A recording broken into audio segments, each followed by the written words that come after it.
Devendra Fadnavis real में एक दावेदार है, क्योंकि 5 साल जिस तरह से, खास करके 3 साल एकनाथ शिंदे के जूनियर होने के बावजूद उनके हाथ के नीचे काम करना पड़ा।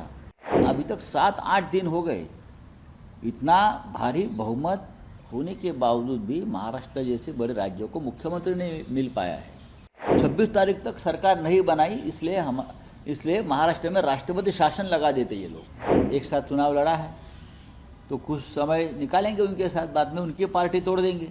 भारतीय जनता पार्टी के पास खुद के लगभग 140 विधायक हैं, जो बहुमत से बहुत करीब है। हाँ, फिर भी 7 दिन के बाद भी ये बहुमत वाली एक जो महायुति है वो महाराष्ट्र को मुख्यमंत्री नहीं दे पा रही है।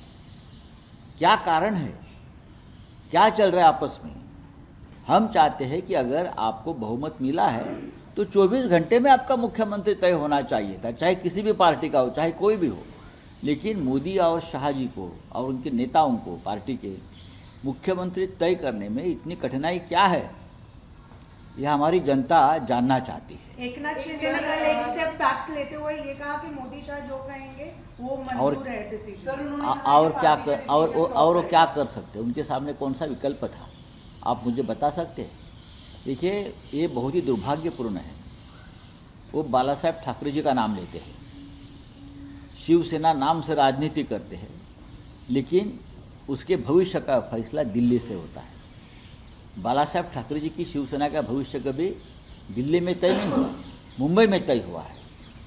हम कभी दिल्ली में नहीं गए। अटल जी थे, अडवाणी जी थे, और भी नेता थे।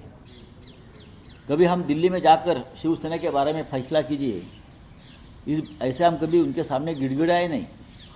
जो निर्णय लेना था हमने ले, आज भी हम लेते हैं। जो उद्धव ठाकरे जी की लीडरशिप में शिवसेना है, हमारा निर्णय हम लेते हैं, हम दूसरे के ऊपर नहीं छोड़ते। सर एक प्रश्न सामने आ रही है कि कई एमएलए नाराज है और उनका ये मानना है कि अब शिवसेना को, आपकी शिवसेना को नहीं रहना चाहिए, एनडीए के साथ अलग हो जाना चाहिए।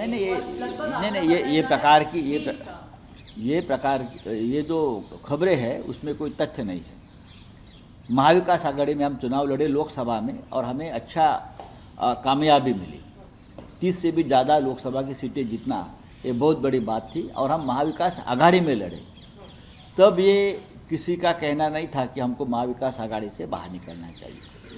विधानसभा के नतीजे आने के बाद ये किसी की व्यक्तिगत भूमिका हो सकती है, जो हार गए हैं या कुछ और बातें हैं, वो कह सकते हैं कि नहीं, हमको कुछ फ़ायदा नहीं हुआ है। लेकिन जिस तरह से ईवीएम का घोटाला सामने आ रहा है, जिस तरह से पैसों का इस्तेमाल हुआ है, तो उनकी जो हालत है वो सबकी बुरी हुई है। कांग्रेस को भी उसका धक्का बैठा है, एनसीपी को बैठा है, पवार साहब जैसे बड़े नेता को, हमको भी बैठा है। हम तीनों को मिलकर उस बारे में एक साथ बैठकर चर्चा करनी है। सर, आगामी ज्या स्थानिक स्वराज्य संस्थांच्या निवडणूक आहेत, हालांकि बहुत समय है, लेकिन आप उसमें अभी विधानसभा और लोकसभा 5 साल के बाद आएगी। 5 साल है, बहुत समय है। सबसे पहले हमारे सामने मुंबई महानगर पालिका, और मुंबई से लेकर 14 महानगर पालिका, पुणे है, नासिक है, नागपुर है, संभाजी नगर है, हाँ, 14 महानगर पालिका, वो हमारे सामने बहुत बड़ा चैलेंज है। सबसे बड़ा चैलेंज मुंबई का है। हम उस बारे में सोच रहे हैं कि हमको मुंबई में लड़ना है अब, और किस प्रकार से लड़ना है। देवेंद्र फडणवीस ये मुख्यमंत्री के रेस में फ्रंट रनर है, आप इसको किस तरह से देखते हैं? देखिए, देवेंद्र, बात ऐसी है कि महायुति के पास इतना बहुमत है कि वो किसी को भी मुख्यमंत्री बना सकते हैं। देवेंद्र फडणवीस रियल में एक दावेदार है, क्योंकि 5 साल जिस तरह से, खास करके 3 साल एकनाथ शिंदे के जूनियर होने के बावजूद उनके हाथ के नीचे काम करना पड़ा, और उनकी लीडरशिप में ही इतनी सीटें मिली है, ऐसा मैं मानता हूँ महाराष्ट्र में। तो ज़रूर उनके कार्यकर्ता का आग्रह होगा, उनके पार्टी के जो प्रमुख लोग हैं वो भी चाहते होंगे कि देवेंद्र जी को मुख्यमंत्री बनना चाहिए। लेकिन निर्णय लेने का अधिकार उनके पार्टी में जो होता है वो दिल्ली में होता है। अब वो क्या निर्णय लेता है वो पता चलना। लेकिन अभी तक 7-8 दिन हो गए, इतना भारी बहुमत होने के बावजूद भी महाराष्ट्र जैसे बड़े राज्यों को मुख्यमंत्री नहीं मिल पाया है। 26 तारीख को विधानसभा की मुदत खत्म हो गई है, समय खत्म हो गया है, विधानसभा बर्खास्त है।